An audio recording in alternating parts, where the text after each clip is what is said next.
महाराज जी, हम अपने तन मन धन को कैसे पवित्र करें? तन को पवित्र करना है नियमावली से।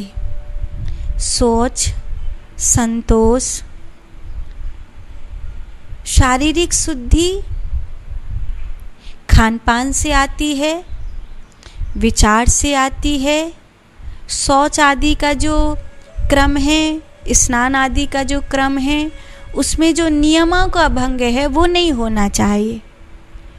तो खान पान शुद्ध होगा, शौच आदि का विचार होगा, स्नान आदि की शुद्धि होगी, तो आपका शरीर शुद्ध बना रहेगा। शरीर शुद्ध हुआ, तन शुद्धि। अष्टांग योग में अगर आप चलें तो तन, मन और तीसरा क्या था? धन। तन, मन और धन तीनों की शुद्धि होगी। कहते हैं धन शुद्ध होता है अच्छी जगह लगने से, तन शुद्ध होता है पवित्र धारणाओं से, खान पान से, नियमावली से। मन शुद्ध होता है सत्संग से, क्योंकि मन जैसे सिक्के के दो पहलू होते हैं, ऐसे ही आत्मा उसके दो रूप हैं। एक चैतन्य रूप है, कारण शरीर, और एक अवचेतन रूप है जिसका नाम है सूक्ष्म शरीर। एक पहलू आत्मा है चेतन, और दूसरा पहलू मन है अवचेतन। तो इसको शुद्ध करने के लिए सत्संग बहुत, सत्य का संग बहुत ज़रूरी है। आत्मा का संग जब होने लग जाएगा तो मन शुद्ध होगा। तो ध्यान करो और आत्मा के संग बैठो, अपने आत्म स्वरूप में स्थित हो करके बैठो। फिर चलते फिरते, उठते बैठते, खाते पीते, सोते जगते, हर परिस्थिति में अपने आत्म स्वरूप में स्थित रहो। मेरा हाथ उठ रहा है, मुझे पता है। गाल पर मच्छर बैठा, दमाड़ देसी मैंने उसको मार दिया, तो मुझे पता होना चाहिए कि मेरा हाथ उठा है और मच्छर को मारा है। मैंने जागरूक हो करके ये देखना होगा। एक कहानी सुनाऊं, बड़ी प्यारी कहानी है। एक राजा थे और वो रात्रि में भेष बदल करके निकलते थे। तो कभी किसी गली गलियारे से, कभी किसी गली गलियारे से वो भेष बदलकर अपने पूरे राज्य का अवलोकन करते थे। तो एक बार वो एक जगह से निकले जहाँ रात्रि में एक साधु बैठ करके भजन कर रहा है, जाग रहा है। फिर थोड़े दिन बाद देखा वो जाग रहा है, फिर देखा वो जाग रहा है। ये बाबा सोते नहीं हैं रात में। राजा ने दिन में एक बार महात्मा जी के पास पहुंचकर जिज्ञासा रखी, बाबा आप रात में क्या करते हैं? तो उन्होंने कहा कुछ नहीं। क्यों? नहीं बाबा, मैंने कई बार आपको जागते हुए देखा है।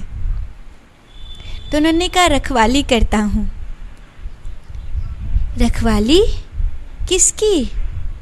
तो बोले कोई चोर ना आ जाए और मेरी इस संपदा को लूट ना ले जाए, इसीलिए रखवाली करता हूँ। बाबा आप रात में जागते हैं, आपके पास ऐसी कोई संपदा है जिसकी रखवाली करनी पड़ती है? राजा ने चारों ओर देखा।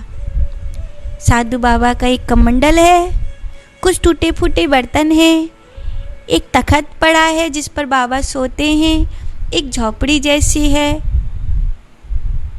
चारों तरफ मिट्टी है, कुछ फटे टूटे बाबा के चिथड़े कपड़े हैं। बस यही कुछ चीज़ें हैं और तो कुछ बाबा के पास ऐसा है नहीं। थोड़ा बहुत राशन पानी है जो बाबा रोज़ खाता है, भिक्षा करके लाता है। बाबा यहाँ ऐसा कुछ भी नहीं है जिसको चोर चुरा करके ले जाएंगे। आपके पास ऐसी तो कोई संपदा दिखाई नहीं देती। अरे तुम राजा हो ना, इसीलिए तुम्हें यही सब चिथड़े दिखाई दे रहे हैं। मेरी संपदा मेरे पास है, मेरे खजाने को मुझे सुरक्षा करनी पड़ती है, उसको बचाता हूँ। वो कौन सा खजाना है बाबा? और तब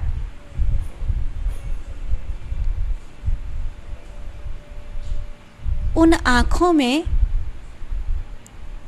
राजा ने झांका। राजा ने जब उन आँखों में झांका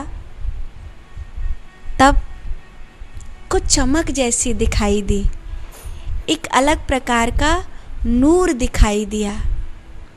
उस नूर को राजा ने देखा और उस संपदा का आभास हुआ। आओ,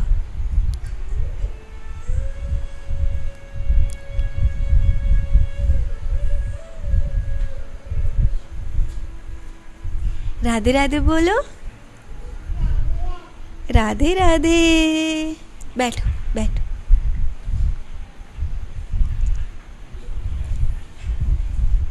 ठीक हो?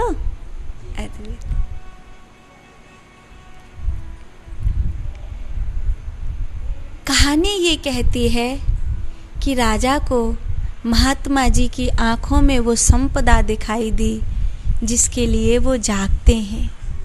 संत की आंखों में वो ऊर्जा होती है, संत की आंखों में वो नूर होता है जिसे अपनी साधना के द्वारा कोई भी महात्मा सुरक्षित रखते हैं।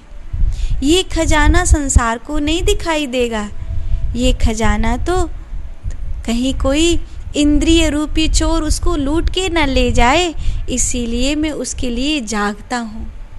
जितने भी आसन हैं, प्राणायाम हैं, योग हैं, जितने भी ध्यान धारणा हैं, वो सब उसी के लिए हैं। तो ये आप अपने मन के लिए करो और धन की शुद्धता के लिए आप उसका सदुपयोग करो, अच्छी जगह लगाओ उसका।